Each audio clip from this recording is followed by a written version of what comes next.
मंच पर विराजमान स्वामी चिदानंद जी, बागेश्वर महान पीठाधीश्वर पंडित दिनेश शास्त्री जी, भाई मनोज तिवारी जी, नीलकंठ बख्शी जी। वैसे तो जब संत लोग बैठे हों तो वाचन नहीं करना चाहिए, अनुश्रवण करना चाहिए, क्योंकि संतों की उपस्थिति बताने की नहीं, अनुभूति करने की होती है। जो गोस्वामी तुलसीदास ने रामचरितमानस में लिखा है ना, मुद मंगलमय संत समाजू, जो जन जंगम तीर्थ राजू।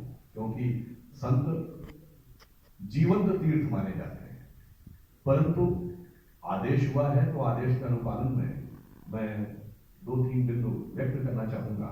देखिए, कई बार क्या होता है कि मैं किसी प्रोग्राम्स में जाता था तो बच्चे हमसे पूछते हैं कि साहब, अगर हमें पढ़ना हो तो क्या पढ़ना चाहिए। हमारे सामने सबसे बड़ी ये समस्या आ गई कि हमारी युवा पीढ़ी, बल्कि यूं कहूं उससे पहले वाली पीढ़ी, जो हमारी पीढ़ी है, उसी में जो लोग माता पिता हैं उन्होंने नहीं पढ़ा है, वो अपने बच्चों को क्या बताएंगे। समस्या क्या हो गया कि एक विशेष प्रकार के विचार के कारण हमने अपने धर्म ग्रंथों को पढ़ना क्या, पलटना भी छोड़ दिया, और इस कारण से अनेक प्रकार की चीजें और भ्रम हमारे मन में आकर स्थापित हो गए। अब 2 प्रकार के विचार चल रहे हैं दुनिया में। एक है डिसमेंटलिंग ग्लोबल हिंदुत्व, आपने सुना होगा, दुनिया भर में। फिर इरेडिकेशन ऑफ सनातन धर्म, यदि खंडन का विचार चल रहा है तो मंडन का भी प्रयास होना चाहिए। तो मुझे लगता है कि स्वामी जी ने जो ये विषय प्रतिपादित किया है, ये इस दृष्टि से बहुत उपयुक्त है। देखिए, हमारे धर्म ग्रंथ तो इतने व्यापक, मतलब सैकड़ों धर्म ग्रंथ हैं अगर आप वैदिक बांग्ला में ही पढ़ें। परंतु अगर किसी बच्चे से कहेंगे नटशेल पढ़ना है, सूक्ष्म रूप में, जैसे कहते हैं ना कि रेडी रेगुलर, कि हिंदू धर्म सनातन धर्म है क्या। वैसे मैं एक उदाहरण के लिए आपको बताना चाहता हूँ, है क्या। आपको इससे अंदाजा इससे लगेगा, जब हम पूजा करना शुरू करते हैं ना तो क्या बोलते हैं, ब्रह्मा आयु द्वितीय परार्थे।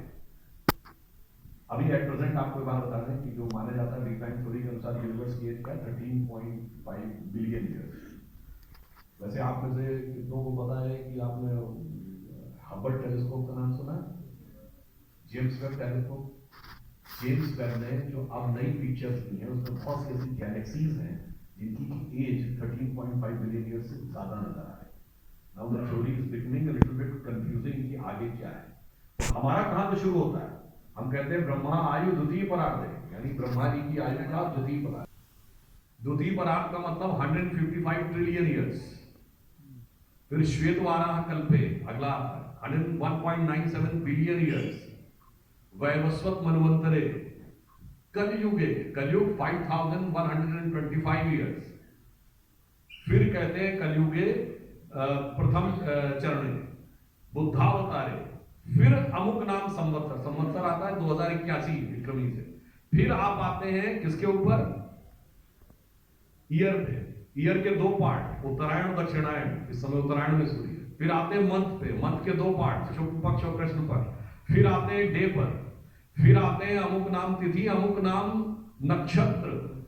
फिर आते हैं चंद्रमा की स्थिति और प्रिसाइजली आप सेकंड्स तक आ जाते हैं। ये है Sanatan Dharma, 155 trillion years to Shri Ram Janmabhoomi के प्राण प्रतिष्ठा का 84 second. From 155 trillion years to 84 second. परंतु इसको समझने के लिए पुस्तक को मैं देख रहा था। अब उदाहरण के लिए हमारे में से 10 में से 9 बच्चों को नहीं पता होगा योग का इतना प्रतिपादन हुआ। देखिए, प्रधानमंत्री जी ने 2014 के बाद योग को अंतर्राष्ट्रीय स्तर पर स्थापित किया। 170 से अधिक देशों ने उसका समर्थन नहीं किया। द्वितीय प्रस्तावक बने जो यूएन की हिस्ट्री में आज तक नहीं हुआ, और उसमें 40 से अधिक मुस्लिम देश भी थे। परंतु योग किसी भी बच्चे से पूछा जाए कहां से आया, उन्हें नहीं पता होता। स्वामी जी ने पुस्तक में लिखा है कि हमारे 6 दर्शन है, सांख्य, न्याय, वैशेषिक, योग, मीमांसा, वेदांत। कोई भी इस पुस्तक को पढ़ेगा उसे समझ में आ जाएगा 6 दर्शन है। अगर देखा जाए तो हमारे वेदों के 6 वेदांग हैं, शिक्षा, कल्प, निरुक्त, छंद, व्याकरण, ज्योतिष। बहुतों को नहीं पता होता। उपनिषद 108 से अधिक कहे गए, मैंने देखा स्वामी जी ने उसका भी उल्लेख किया। सैकड़ों उपनिषद, परंतु 10 उपनिषद जिन पर कि शंकराचार्य जी ने टीका लिखी है, जो सबसे प्रमुख 10 माने जाते हैं। मेरा दावा है कि हम लोग कहते हैं 100 में 99 लोगों को नहीं पता होता। केवल उन 10 उपनिषदों के नाम पूछ दिए जाए, हमें नहीं पता होता है, मूवीज के नाम सैकड़ों पता होते हैं। तो इससे आप सोचिए कि आप मूल तत्व को, मैं इसकी आलोचना नहीं कर रहा हूं, परंतु मनोरंजन और आत्मा का अनुसंधान दोनों में अंतर होना चाहिए। तो इसमें जैसे मैंने देखा कि वो 10 उपनिषद, ईशकेन, कृष्ण, मुंडक, मांडू, कैत्री, तैतरी, छांदोग्य, बृहदारण्यक, चारों का नाम है। तो कोई बच्चा अगर पलटेगा तो उसे समझ में आ जाएगा, अच्छा ये वेदांत होते हैं, ये न्याय है, ये दर्शन है। तो उन्हें, मुझे लगता है, फिर हमारे यहाँ उसके बाद क्या आता है, मैंने इसी पुस्तक में देखा था, इतिहास। महाभारत और रामायण इतिहास है। इसीलिए, और इसको कोई कहानी ना समझे, तुलसीदास जी ने लिखा है रामचरितमानस में, कहत परम पुनीत इतिहास, श्रवण ही हो तो सकल ब्रह्मनाशा।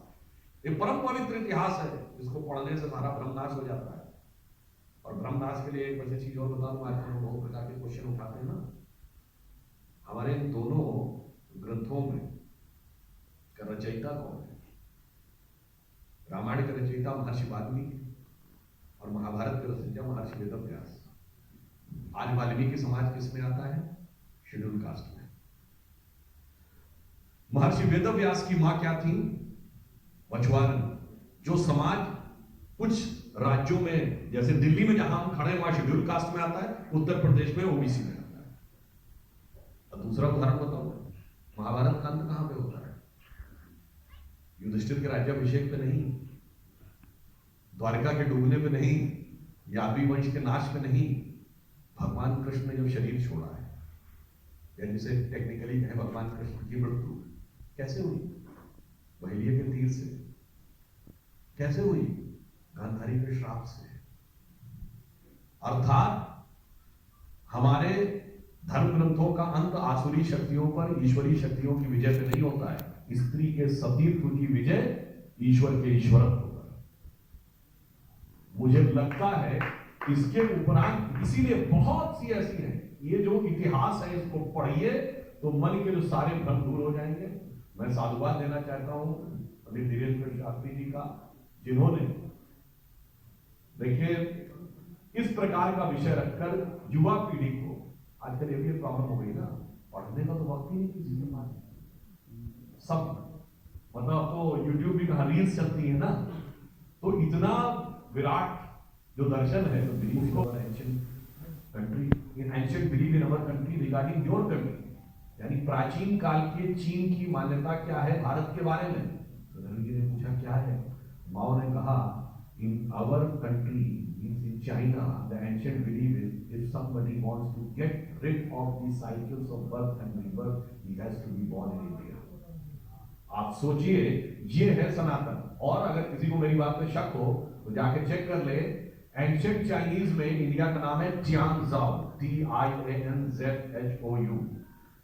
अगर आप जाके नेट पे सर्च करो, विकिपीडिया में कब्जा कर लिया है ना थोड़ा बहुत, तो बाएं हाथ वाले ज्यादा है, तो टियानजाओ आप चेक करेंगे तो लिखा जाएगा this is an ancient name used by Chinese about Indians but they were having fight time north India, south India में।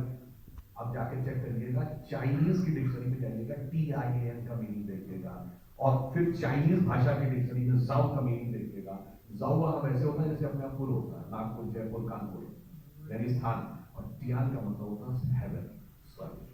टियानजाओ means place of the haven.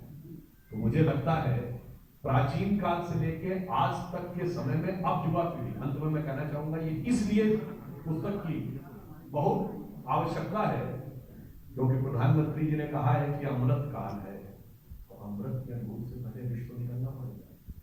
और अमृत काल 25 वर्ष का है, जो आने वाले 1000 वर्ष के लिए भारत का आधार बनाएगा, यानी युवा पीढ़ी। जो इस समय युवा है वही तो 25 साल बाद महत्वपूर्ण स्थानों पर होंगे। तो उसके लिए यह आवश्यक है कि उसका मार्गदर्शन करने के लिए, क्योंकि यह दुनिया का सत्य है कि अब तो वैसे बिगेस्ट कंट्री है ना in terms of population, and we are also the youngest country, परंतु ये पूर्ण सत्य नहीं, ये आधा सत्य है। We are the youngest country and the oldest in that. और संयोग से Baba Bageshwar Dham represents the youngest India and the oldest civilisation both, यानी हमारी जो प्राचीन सनातन संस्कृति है उसके प्रतिनिधि है और युवा है। और जो युवा होता है यदि वो धर्म के क्षेत्र में आगे हो, अंत में एक बात कह दूं, कुमार संभव में उल्लेख है कि पार्वती जी 9 वर्ष की आयु की जब जाती थी भगवान की आराधना करने, तो बड़े बड़े ऋषि मुनि उनका दर्शन करने के लिए खड़े रहते। भगवान पूछते हैं कि ये 9 वर्ष की कन्या में ऐसा क्या है जिसके दर्शन करने के लिए वो ऋषि खड़े हैं जो वर्षों वर्ष तपस्या करते हैं। तो उसका उत्तर देते हैं, यह धर्म वृद्धेषु नवयः समुच्यते। धर्म में बढ़े हुए होते हैं उनके में आयु का विचार नहीं किया जा सकता। और अब भारत तो वो है जो धर्म में भी बढ़ा है और आयु में भी आगे आने वाला है। तो अंत में सिर्फ कहूंगा कि हम वो हैं जो प्रधानमंत्री जी ने कहा 1000 साल आगे का, जिसके लिए स्वर्णिम भविष्य प्रतीक्षा कर रहा है और गौरवशाली अतीत है। अब 1000 साल आगे का भारत भी सोचते हैं और 10,000 साल पीछे का भारत भी सोचते हैं।